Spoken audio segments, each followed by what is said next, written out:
आज हम लोग बात करने जा रहे हैं कि अप्रैल का जो मंथ आने जा रहा है, जो अगला मंथ आने जा रहा है, उसके अंदर ऐसी कौन सी चीज़ें हैं जो कि होने जा रही है और जो बहुत इंपॉर्टेंट है और हम सब के लिए बहुत जानना ज़रूरी है। वो सारी प्रोडिक्शंस मैं आपको आज बताने जा रहा हूँ। स्पेसिफिकली एक पे मेंशन करूंगा कि वो क्या चीज़ है। आप भी देखते रहिए, हम लोग इसी बात करेंगे। या अबा सालेह। तो बात का आगाज़ करते हैं। मैं आज अप्रैल मंथ जो कि अगले मंथ आने जा रहा है, 10-15 दिन बाकी रह गए, बल्कि 10 दिन और कम ही बाकी रह गए दिन अप्रैल के मंथ आने में।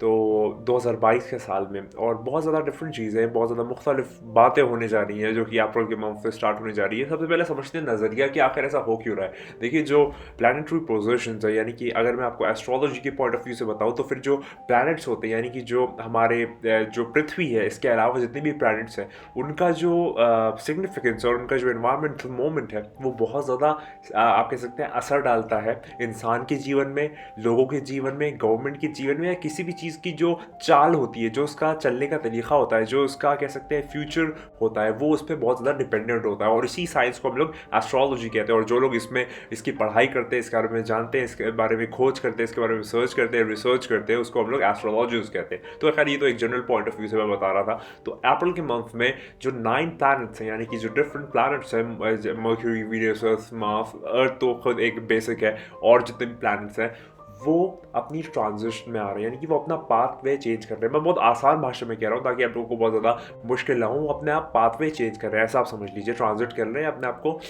चेंज कर रहे हैं। तो उससे जो है ना बहुत ज़्यादा असर आने जा रहा है हम सबकी ज़िंदगियों में, हम सबकी जो भी रोज़मर्रा की ज़िंदगी है, जैसे हम लोग चलते हैं, खाते हैं, पीते हैं, रहते हैं, पैसे के और बहुत सारे जितने भी ये फैक्टर्स हैं, उन सब पे बहुत ज़्यादा इफेक्ट आने जा रहा है। अब मैं आपको बताता हूँ कि आखिर वो इफेक्ट कौन कौन से हैं और किस तरीके से आएंगे। वो जो इफेक्ट अभी अप्रैल के मंथ में, या फिर आप 28 या 27 मार्च से आप समझ सकते हैं कि वो चीज़ें होना शुरू हो जाएंगी, लेकिन एग्जैक्टली जो है वो पहले अप्रैल से ही वो पूरा आगाज़ होगा उन चीज़ों का। तो सबसे इम्पॉर्टेंट जो चीज़ है और सबसे ज़्यादा जो घातक चीज़ है वो है महंगाई।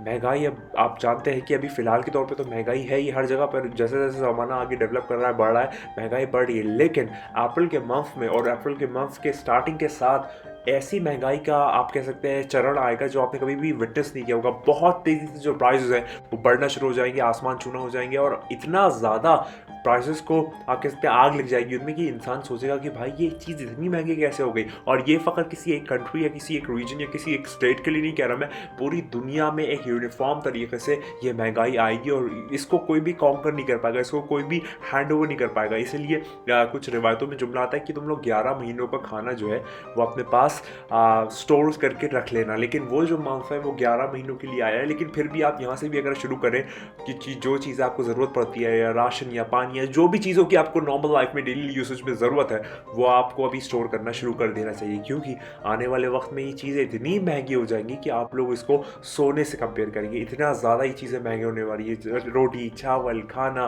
पीना, जितनी भी ये आपकी बेसिक कमोडिटीज़ हैं, ये बहुत ज़्यादा महंगी होने जा रही है वक्त के साथ। और अप्रैल का जो महीना आने वाला है स्पेशली उसमें, तो ये वाली मैंने पहली बात बताई जो कि अप्रैल के मंथ में बहुत तेज़ी से आएगी। इसको आप लाइटली मत लीजिएगा, इसको आप विटनेस करेंगे, क्योंकि बहुत ज़्यादा महंगाई जो है वो बढ़ने वाली है। और इसी वजह से जो गरीब तबका है, जो गरीब पुअर क्लास जो हमारे लोग हैं, हमारी भाई बहन हैं, उनके लिए बहुत ज़्यादा मुश्किल वक्त आ जाएगा। उनको वो समझ में नहीं आएगा, इस वजह से भुखमरी भी आएगी। और बहुत, जैसे कि आपने अभी श्रीलंका का अगर एग्जाम्पल देखा हो, तो वहाँ पर उनके पास इतने पैसे नहीं थे कि उनके पास वो पेपर प्रिंट कर ले। बच्चे एग्ज़ाम नहीं दे पा रहे हैं, पेपर उनके पास इतना पैसा नहीं क्योंकि उस पेपर ख़त्म हो गया है। आप सोच सकते हैं कि कितना मुश्किल वक्त आ गया कि किसी एक कंट्री के पास, पूरी कुल कंट्री के पास पेपर्स की शॉर्टेज हो गई है। उनके पास इतना पैसा नहीं है कि वो किसी और कंट्री से उसको ख़रीद लें। इतना मुश्किल वक्त आ गया। और ये मैं आपको डरा नहीं रहा, जो कि सच्चाइयाँ हैं जो आने वाले वक्त में होंगी वो मैं आपको बता रहा हूँ। बहुत आहिस्ता आहिस्ता और स्लो स्लो बोल रहा हूँ, क्योंकि आप लोगों की शिकायत रहती है कि मैं बहुत तेज़ बोलता हूँ। तो मैं बहुत आहिस्ता आहिस्ता और स्लो स्लो बोल रहा हूँ ताकि आप लोग समझ जाए कि महंगाई बहुत तेज़ी से और बहुत ज़्यादा आने वाली है आने वाले वक्त में, और बहुत दूर नहीं है ये। करीबन 10 दिन और रुक जाइए और फिर आप देखिए कि चीज़ें कैसे बूम आउट होती हैं। ये वाली एक चीज़ है जो मैं आपको बताना चाह रहा था अप्रैल के मंथ के रिलेटेड।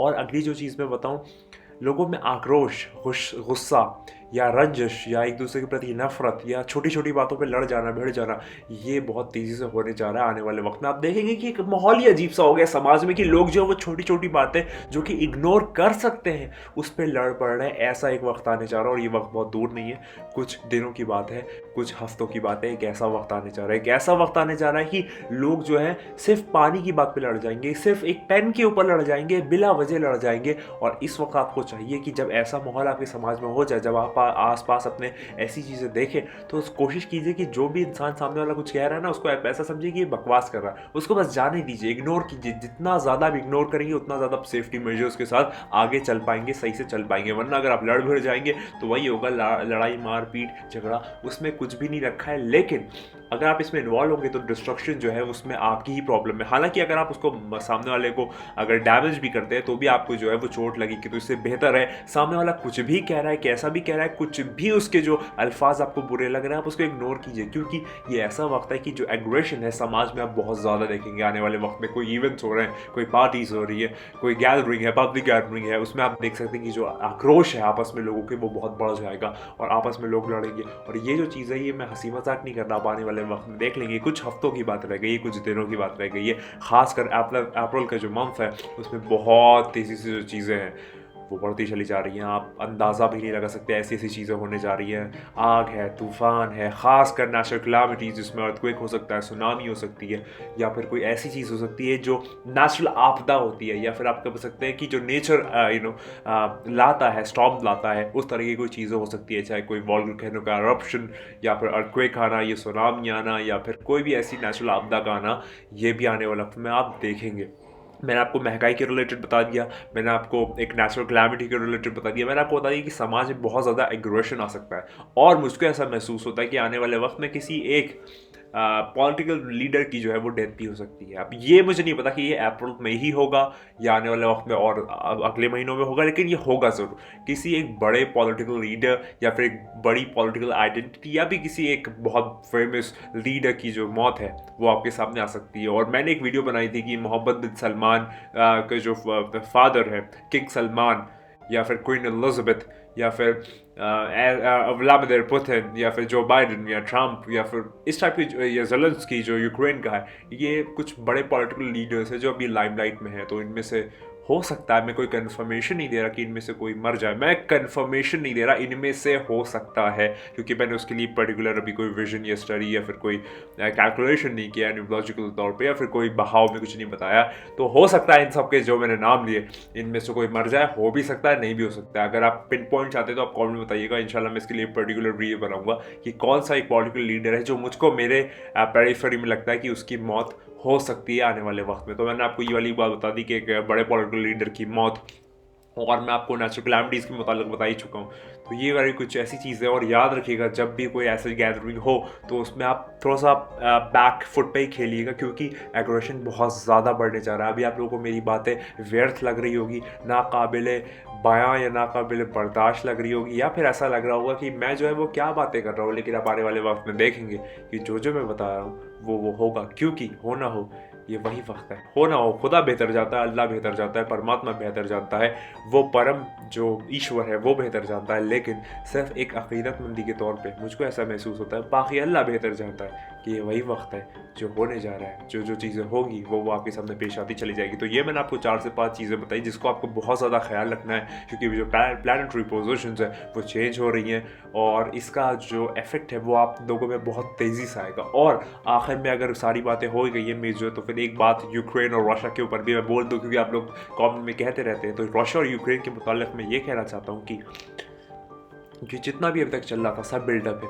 आगे भी बिल्डअप चलता रहेगा जब तक वो वक्त नहीं आ जाता जिसका वादा किया गया। यानी कि वो वाला वक्त जो है उससे पहले वर्ल्ड वॉर 3 होगा, उसके बाद बीमारियाँ आएंगी, उसके बाद वबाएँ आएंगी। वर्ल्ड वॉर 3, उसके बाद बीमारियाँ, उसके बाद वबा यानी कि नेचुरल मतलब बीमारियाँ, प्लेग समझ लीजिए। और कोविड के रिलेशन में भी कुछ लोग पूछ रहे हैं। पहले इसका कवर कर देते हैं कि जो रशिया वाला है, मुझको ऐसा महसूस होता है कि रशिया जो है वो तब अपना न्यूक्लियर बॉम्ब जो है वो इस्तेमाल करेगा जब वो पूरा खुद स्टेक पे आ जाएगा, या फिर इन जनरल नॉर्मली भी इस्तेमाल कर सकता है। लेकिन रशिया ये वाली बात जानता है कि अगर वो न्यूक्लियर बॉम्ब इस्तेमाल करता है तो फिर आप समझ लीजिए कि जो वर्ल्ड वॉर 3 का एस्टैब्लिशमेंट है वो स्टार्ट हो जाएगा। एस्टैब्लिशमेंट यानी कि वो पुख्ता तौर पर रख दिया जाएगा, फिर कोई भी बम फोड़े कैसे भी फोड़े कोई फर्क नहीं पड़ता किसी को, क्योंकि लोगों का ये मानना होता है, या फिर रशिया और यूएसए इन टाइप की कंट्रीज का ये मानना है कि या तो हम रहेंगे तो सब रहेंगे, हम नहीं रहेंगे तो हम किसी को रहने भी नहीं देंगे। यानी कि रशिया जो है वो जब खुद को दुविधा में पाएगा, खुद को मुश्किल में पाएगा, या जनरली ऐसे भी वो न्यूक्लियर बॉम्ब का इस्तेमाल करेगा, और जब वो कर देगा तो लोग और पीछे क्यों रहेंगे, फिर सब इस्तेमाल करना शुरू हो जाएंगे। और मुझको ऐसा महसूस होता है कि जो भी पाकिस्तान की एक पॉलिटिकल चीज़ है, एक डायमेंशन खुल रहा है, तो मुझे ऐसा महसूस होता है कि वहाँ का जो प्राइम मिनिस्टर है इमरान खान, उसके लिए बहुत ज़्यादा मुश्किल वक्त आने वाला है, और ऐसा भी हो सकता है कि इसको लोग जो है वो ओवरथ्रो कर दे। ये मैं कोई कंफर्मेशन नहीं दे रहा, मुझको ऐसा सिर्फ महसूस हो रहा है, सिर्फ इन जनरल, ये कोई बहाव नहीं है, नॉर्मल एनालिसिस के तौर पर मैं कह रहा हूँ, बाकी रोशनी से मैं कुछ नहीं कह रहा। तो मुझको ऐसा महसूस होता है जो इमरान खान है उसको उसके लोग जो हैं या फिर उसकी जो कंट्री के लोग हैं वो काफ़ी बुरी तरीके से ट्रीट कर रहे हैं, और उसको फिर ओवरथ्रो भी कर देंगे, ऐसा भी वक्त आ सकता है। तो ये मैंने कुछ मोटी मोटी 5 से 6 बातें बता दी है, और आखिर में अगर कोई बात बच रही है तो फिर इंशाल्लाह मैं ज़रूर कवर करूँगा। अगर आपके कोई सवालात है तो आप कमेंट में बताइएगा, मैं इंशाल्लाह अगली वीडियो में ज़रूर बताऊँगा। और कोई स्पेसिफिकली टॉपिक अगर आप चाहते हैं किसी एक पर्टिकुलर टॉपिक पर वीडियो बनाऊँ तो इंशाल्लाह उस पर भी ज़रूर बनाऊँगा। तबीयत थोड़ी सी नासाज है सर्दी ज़ुकाम की वजह से, तो थोड़ा सा आप मैं चाहता हूँ बिहेव करेंगे।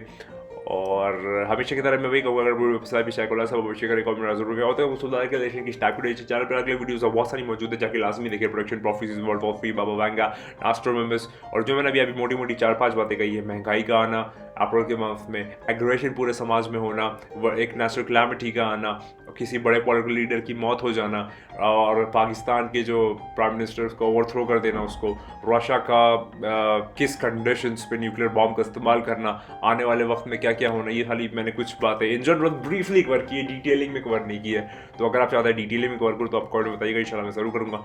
बस याद रखिए कि अब वो आने वाला है जिसका मैंने तज़किरा अपनी सारी वीडियोस में लगभग किया है, और करता रहूँगा जब तक ताकत है, क़ुव्वत है, और मैं बोल सकता हूँ, सलाहियत है, बॉलिंग है, तो मैं वही हमेशा कहूँगा जो मैं हमेशा कहता हूँ। खुदा को याद करो यार, खुदा को याद करो। खुदा हाफ़िज़।